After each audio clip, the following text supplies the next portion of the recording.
திருத்தணி அருகே கஞ்சா போதையில் கல்லூரி மாணவர்களை பட்டாக்கத்தியால் வெட்டிய 2 சிறுவர்கள் உட்பட 3 பேரை போலீசார் கைது செய்துள்ளனர். பட்டாக்கத்தியை காற்றில் சுழற்றி ரீல்ஸ் எடுத்து ஆட்டம் போட்டு வந்த இளைஞர்கள் கொலை முயற்சி வழக்கில் சிக்கியதன் பின்னணி என்ன?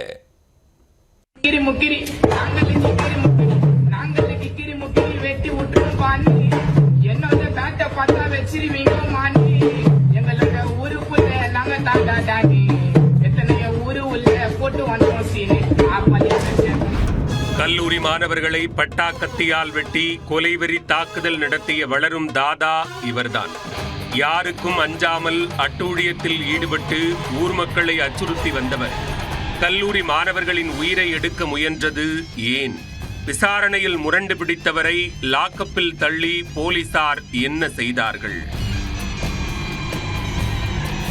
திருவள்ளூர் மாவட்டம் திருத்தணி அருகே உள்ள திருவாலங்காடு கிராமத்தைச் சேர்ந்த அன்பரசன், அனீஷ் ஆகிய இருவரும் சென்னை வியாசர்பாடியில் உள்ள அரசு கலைக்கல்லூரியில் BA இளங்கலை பட்டப்படிப்பு 1ஆம் ஆண்டு படித்து வருகின்றனர்.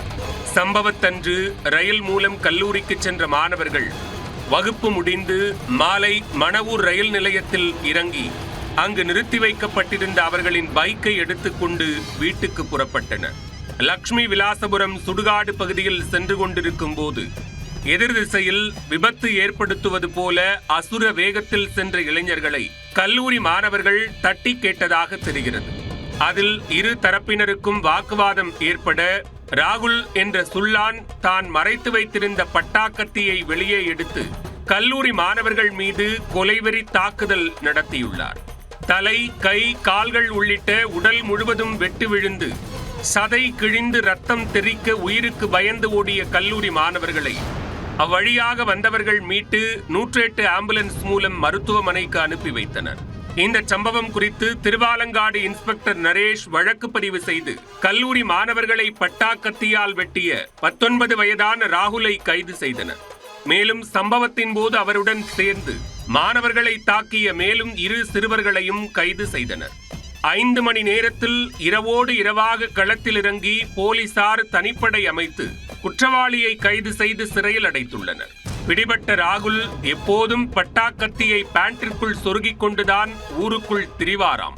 பள்ளிக்கூட சிறுவர்களை கூட கூட்டு சேர்த்து கொண்டு கெத்து காட்டுவதாக நினைத்து பொதுமக்களை வம்பிழித்து பிரச்சனை செய்து வந்துள்ளார்.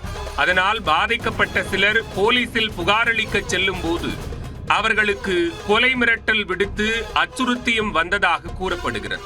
இதனால் அட்டூழியத்தில் ஈடுபட்டு வந்த ராகுல் கைது செய்யப்பட்ட செய்தி கிடைத்து ஊர் மக்கள் நிம்மதியடைந்தனர். படிக்கும் வயதில் பட்டாக்கத்தி, பந்தா என காலரை தூக்கி கொண்டு சுற்றும் சுல்லான்களுக்கு இது ஒரு பாடமாக இருக்கும்.